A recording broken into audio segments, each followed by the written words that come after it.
ಅವ್ರನ್ನ ಭೇಟಿ ಮಾಡ್ತಾರೆ. ಯಾಕೆ ಸರ್ ಈಗ ಸಿಎಂ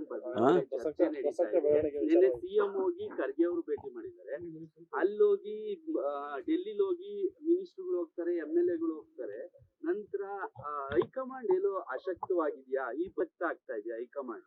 ನೀವು ಸಮಸ್ಯೆನೇ ಇಲ್ಲಪ್ಪ, ನೀವೇ ಎಲ್ಲ ಹೇಳ್ತಾ ಹೋದ್ರೆ ಹೆಂಗಾಗುತ್ತೆ? ಈಗ ಯಾರೋ ಯಾರ್ದೋ ಮನೆಗೆ ಹೋದ್ರೆ ಅಂದ್ರೆ ಅದಕ್ಕೊಂದು ಸುದ್ದಿ ಮಾಡ್ತೀರಾ. ಯಾರು ಏನೋ ಹೋಗ್ತಾರ್ರಿ, ಕೆಲಸ ಇರುತ್ತೆ ಹೋಗ್ತಾರೆ. ಈಗ ನಾವು ಸತೀಶ್ ಜಾರಕಿಹೊಳಿ ಮನೆಯಲ್ಲಿ ನಾವು ಒಂದು 5 ಜನ ಮಂತ್ರಿಗಳು ಊಟಕ್ಕೆ ಸೇರಿದ್ದು. ಊಟ ಮಾಡೋದು ತಪ್ಪ? ಹೌದು, ರಾಜಕೀಯನೂ ಮಾತಾಡಿರ್ತೀವಿ, ಸರ್ಕಾರದಲ್ಲಿ ಮಂತ್ರಿಗಳಿದ್ದೀವಿ, ನಮ್ಮ ಇಲಾಖೆನಲ್ಲಿ ಏನೆಲ್ಲ ಕೆಲಸಗಳಾಗಬೇಕು ಅದ್ರ ಬಗ್ಗೆ ಮಾತಾಡ್ತೀವಿ, ಹಣಕಾಸಿನ ವಿಚಾರದ್ದು ಅಲಾಟ್ಮೆಂಟ್ಗಳು, ಫಂಡಿಂಗು ಅದರದ್ದೆಲ್ಲ ಮಾತಾಡ್ತೀವಿ. ಏನು ಮಾತಾಡಬಾರ್ದಾ ನಾವು? ಯಾಕೆ ಇಷ್ಟೊಂದು ನಿಮಗಳಿಗೆ ಆಸಕ್ತಿ ಇದೆಯಾ ಗೊತ್ತಿಲ್ಲ ನನಗೆ. ಯಾರು, ನಾನು ನಿನ್ನೆನೂ ಹೇಳಿದ್ದೀನಿ, ಯಾರಾದರೂ ಹೈಕಮಾಂಡ್, ನಮ್ಮಲ್ಲಿ ಹೈಕಮಾಂಡ್ನಲ್ಲಿ ತೀರ್ಮಾನಗಳಾಗೋದು ನಿಮಗೆಲ್ಲ ಗೊತ್ತಿದೆ. ಕಾಂಗ್ರೆಸ್ ಪಕ್ಷದಲ್ಲಿ ಹೈಕಮಾಂಡ್ ಬಿಟ್ಟು ಏನೂ ಆಗೋದಿಲ್ಲ. ಹೈಕಮಾಂಡ್ನವರು ಯಾರೂ ಕೂಡ ಇಲ್ಲಿವರೆಗೂ ಏನೋ ಲೀಡರ್ಶಿಪ್ ಬದಲಾವಣೆ ಆಗುತ್ತೆ ಅಥವಾ ರಿಷಫಲ್ ಆಗುತ್ತೆ ಯಾರಾದರೂ ಹೇಳಿದಾರಾ? ಇವ್ರು ನಾವೇ ಹೇಳ್ಕೊಂಡು ಒಬ್ಬರು ಹೇಳಿದಾಗ ಇನ್ನೊಬ್ರು ನೀವು ಹೋಗಿ ಕೇಳ್ತೀರಾ, ಅವರೊಂದು ಹೇಳ್ತಾರೆ, ಅವ್ರನ್ನ ನೋಡಿ ಕೇಳಿದ್ರಲ್ಲ ಹಾಗೆ ಕೇಳ್ತೀರಾ? ಅವರೇ ಹೇಳಿದಾರಲ್ಲ. ನಾನು ಕೂಡ ಕ್ಲಾರಿಫೈ ಮಾಡಿದೆ, ನೋಡಪ್ಪ, ನಾವು CLP ಮೀಟಿಂಗ್ ಮಾಡಿ ಮುಖ್ಯಮಂತ್ರಿಗಳನ್ನು ಆರಿಸುವಂಥ ಸಂದರ್ಭದಲ್ಲಿ ನಮ್ಮ AICCಯಿಂದ ಅಬ್ಸರ್ವರ್ಸ್ ಬಂದಿದ್ರು, ಅವ್ರ ಮುಂದೆ ನಡೆದಿದ್ದು. ಅವತ್ತೇನು 2.5 ವರ್ಷ ಅಂತ ಹೇಳಿರಲಿಲ್ಲ. ಅವತ್ತು ಮುಖ್ಯಮಂತ್ರಿ ನಾವೆಲ್ಲ ಆಯ್ಕೆ ಮಾಡೋದು, ಮುಖ್ಯಮಂತ್ರಿಗಳು ಇದ್ದಾರೆ. ಮಧ್ಯದಲ್ಲಿ ಬದಲಾಯಿಸ್ತಾರೆ, ಅದು ಮಾಡ್ತಾರೆ, ಅದು ಅವರಿಗೆ ಬಿಟ್ಟಿರೋದು, ನಮ್ಮ ಹೈಕಮಾಂಡ್ನವರಿಗೆ. ನಾವ್ಯಾರ ಆ ಕೆಲಸ ಮಾಡೋಕ್ಕೋ, ನಾವು ಬದಲಾಯಿಸೋಕ್ಕಾಗತ್ತಾ?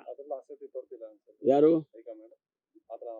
ಆ ರೀತಿ ಆ ಸಂದರ್ಭ ಬಂದ್ರೆ ಅವ್ರು ಮಾಡ್ತಾರೆ. ಅದು ಸಂದರ್ಭ ಬಂದಾಗ ಹಿಂದೆಲ್ಲ ಮಾಡಿಲ್ವಾ?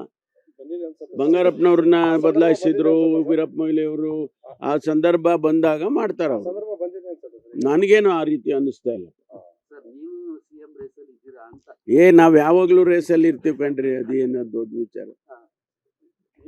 ನೋಡಿ, ಈಗ 2013ರಲ್ಲಿ ನಾನು ಪ್ರದೇಶ್ ಕಾಂಗ್ರೆಸ್ ಸಮಿತಿ ಅಧ್ಯಕ್ಷ ಆಗಿದ್ದೆ. ಸರ್ಕಾರ ತಗೊಂಡು ಬಂದ್ವಿ.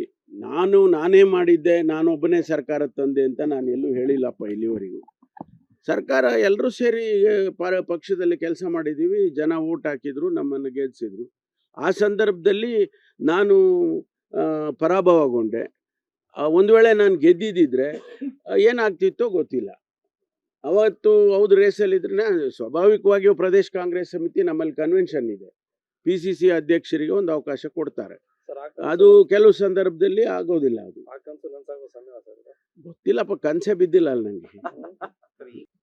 ನೋಡಿ, ಈ ಎಲ್ಲ ವಿಚಾರಗಳನ್ನು ನೀವು ಹೇಗಿದ್ರು ನಮ್ಮ AICC ಅಧ್ಯಕ್ಷರು ಮಲ್ಲಿಕಾರ್ಜುನ್ ಖರ್ಗೆ ಅವರು ಬಂದಿದ್ದಾರೆ.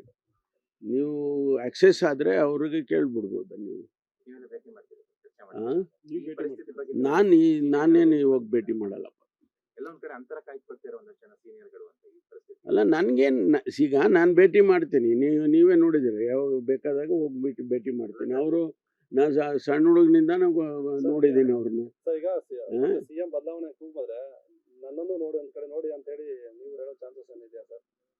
ಬರ್ಲಿ, ಅದು ಸಂದರ್ಭ ಬರ್ಲಿ ರೀ, ಸಂದರ್ಭ ಬರ್ಲಿ. ಬಂದಿಲ್ಲಲ್ಲ, ಇಬ್ರು ಕಿತ್ತಾಟದಲ್ಲಿ ನಿಮ್ಮ ಹೆಸರು ಕೇಳಿ ಬರ್ತಾ ಇದೆ.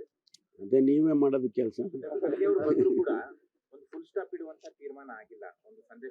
ನೋಡಿ, ನಮ್ಮ ನಾಯಕರಾದಂಥ ರಾಹುಲ್ ಗಾಂಧಿಯವರು ಹೊರದೇಶದಲ್ಲಿ ಪ್ರವಾಸದಲ್ಲಿದ್ದಾರೆ.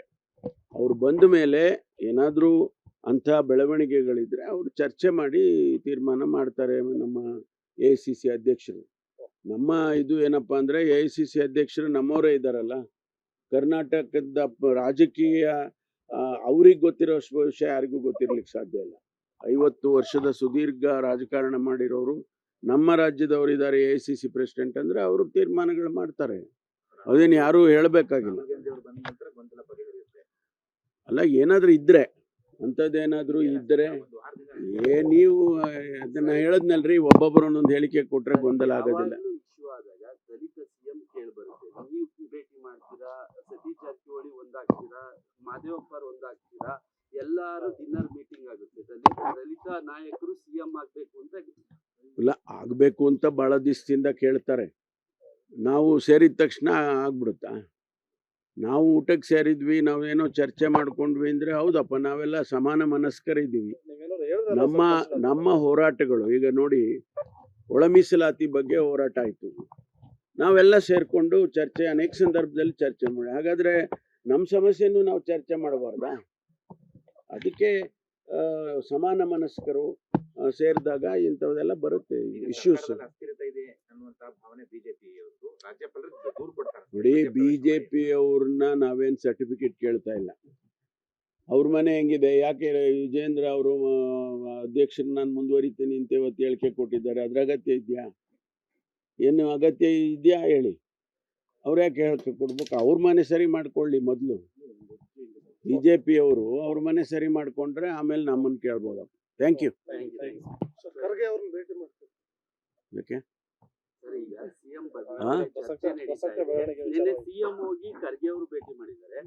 ಅಲ್ಲೋಗಿ ಡೆಲ್ಲಿಲಿ ಹೋಗಿ ಮಿನಿಸ್ಟರ್ಗಳು ಹೋಗ್ತಾರೆ, MLA ಗಳು ಹೋಗ್ತಾರೆ. ನಂತರ ಹೈಕಮಾಂಡ್ ಏನೋ ಅಶಕ್ತವಾಗಿದ್ಯಾ, ಈ ಭಕ್ತ ಆಗ್ತಾ ಇದೆಯಾ ಹೈಕಮಾಂಡ್? ನೀವು ಸಮಸ್ಯೆನೇ ಇಲ್ಲಪ್ಪ, ನೀವೇ ಎಲ್ಲ ಹೇಳ್ತಾ ಹೋದ್ರೆ ಹೆಂಗಾಗುತ್ತೆ? ಈಗ ಯಾರೋ ಯಾರ್ದೋ ಮನೆಗೆ ಹೋದ್ರೆ ಅಂದ್ರೆ ಅದಕ್ಕೊಂದು ಸುದ್ದಿ ಮಾಡ್ತೀರಾ?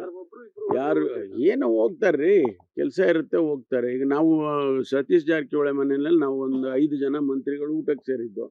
ಊಟ ಮಾಡೋದು ತಪ್ಪ? ಹೌದು, ರಾಜಕೀಯನೂ ಮಾತಾಡಿರ್ತೀವಿ, ಸರ್ಕಾರದಲ್ಲಿ ಮಂತ್ರಿಗಳಿದ್ದೀವಿ, ನಮ್ಮ ಇಲಾಖೆನಲ್ಲಿ ಏನೆಲ್ಲ ಕೆಲಸಗಳಾಗಬೇಕು ಅದ್ರ ಬಗ್ಗೆ ಮಾತಾಡ್ತೀವಿ, ಹಣಕಾಸಿನ ವಿಚಾರದ್ದು ಅಲಾಟ್ಮೆಂಟ್ಗಳು, ಫಂಡಿಂಗು ಅದರದ್ದೆಲ್ಲ ಮಾತಾಡ್ತೀವಿ. ಏನು ಮಾತಾಡಬಾರ್ದಾ ನಾವು? ಯಾಕೆ ಇಷ್ಟೊಂದು ನಿಮಗಳಿಗೆ ಆಸಕ್ತಿ ಇದೆಯಾ ಗೊತ್ತಿಲ್ಲ ನನಗೆ. ನಾನು ನಿನ್ನೆನೂ ಹೇಳಿದ್ದೀನಿ, ಯಾರಾದರೂ ಹೈಕಮಾಂಡ್, ನಮ್ಮಲ್ಲಿ ಹೈಕಮಾಂಡ್ನಲ್ಲಿ ತೀರ್ಮಾನಗಳಾಗೋದು ನಿಮಗೆಲ್ಲ ಗೊತ್ತಿದೆ. ಕಾಂಗ್ರೆಸ್ ಪಕ್ಷದಲ್ಲಿ ಹೈಕಮಾಂಡ್ ಬಿಟ್ಟು ಏನೂ ಆಗೋದಿಲ್ಲ. ಹೈಕಮಾಂಡ್ನವರು ಯಾರೂ ಕೂಡ ಇಲ್ಲಿವರೆಗೂ ಏನೋ ಲೀಡರ್ಶಿಪ್ ಬದಲಾವಣೆ ಆಗುತ್ತೆ ಅಥವಾ ರಿಷಫಲ್ ಆಗುತ್ತೆ ಯಾರಾದರೂ ಹೇಳಿದಾರಾ?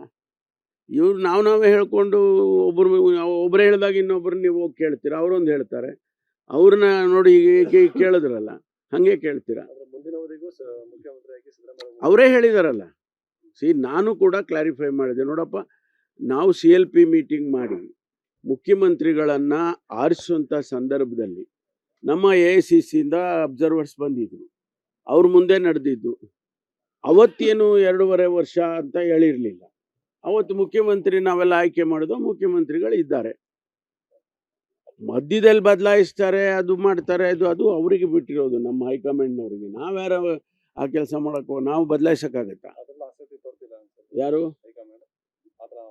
ಆ ರೀತಿ ಆ ಸಂದರ್ಭ ಬಂದ್ರೆ ಅವ್ರು ಮಾಡ್ತಾರದು. ಸಂದರ್ಭ ಬಂದಾಗ ಹಿಂದೆಲ್ಲ ಮಾಡಿಲ್ವಾ? ಬಂಗಾರಪ್ಪನವ್ರನ್ನ ಬದಲಾಯಿಸಿದ್ರು, ವೀರಪ್ಪ ಮೊಯ್ಲಿ ಅವರು. ಆ ಸಂದರ್ಭ ಬಂದಾಗ ಮಾಡ್ತಾರ ಅವರು. ನನಗೇನು ಆ ರೀತಿ ಅನ್ನಿಸ್ತಾ ಇಲ್ಲ. ನಾವ್ ಯಾವಾಗ್ಲೂ ರೇಸಲ್ಲಿ ಇರ್ತೀವಿ ಕಣ್ರಿ, ಅದೇನ ದೊಡ್ಡ ವಿಚಾರ. ನೋಡಿ, ಈಗ 2013ರಲ್ಲಿ ನಾನು ಪ್ರದೇಶ್ ಕಾಂಗ್ರೆಸ್ ಸಮಿತಿ ಅಧ್ಯಕ್ಷ ಆಗಿದ್ದೆ. ಸರ್ಕಾರ ತಗೊಂಡು ಬಂದ್ವಿ. ನಾನೇ ಮಾಡಿದ್ದೆ, ನಾನೊಬ್ಬನೇ ಸರ್ಕಾರ ತಂದೆ ಅಂತ ನಾನು ಎಲ್ಲೂ ಹೇಳಿಲ್ಲಪ್ಪ ಇಲ್ಲಿವರೆಗೂ.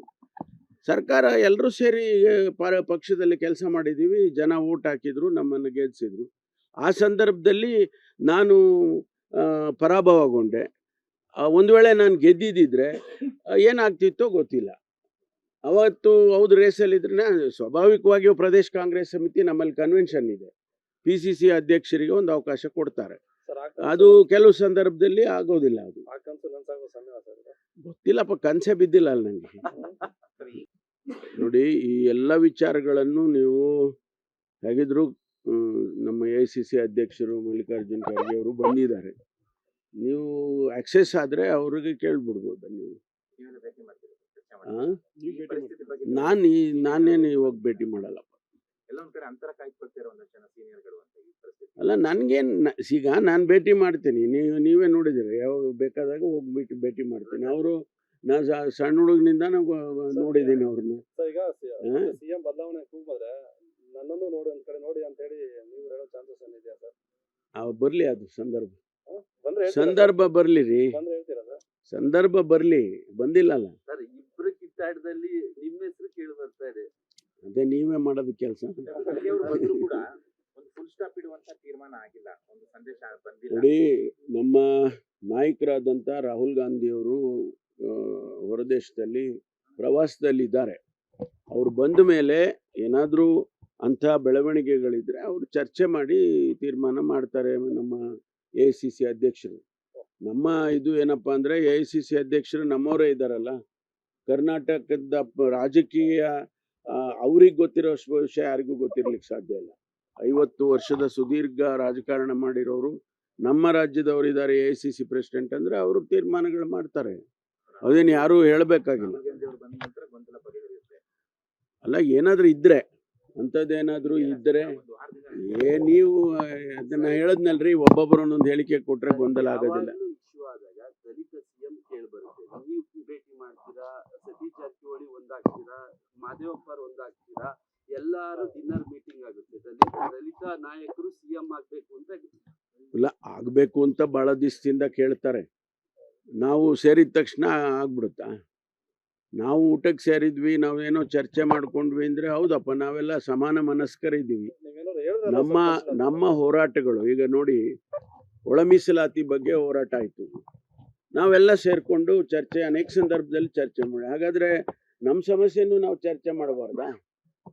ಅದಕ್ಕೆ ಸಮಾನ ಮನಸ್ಕರು ಸೇರಿದಾಗ ಇಂಥವೆಲ್ಲ ಬರುತ್ತೆ ಇಶ್ಯೂಸ್. ಸರ್ಕಾರದಲ್ಲಿ ಅಸ್ಥಿರತೆ ಇದೆ ಅನ್ನುವಂತ ಭಾವನೆ ಬಿಜೆಪಿ ಅವರದ್ದು. ರಾಜ್ಯಪಾಲರು ದೂರು ಕೊಡ್ತಾರೆ. ನೋಡಿ, BJP ಅವ್ರನ್ನ ನಾವೇನು ಸರ್ಟಿಫಿಕೇಟ್ ಕೇಳ್ತಾ ಇಲ್ಲ.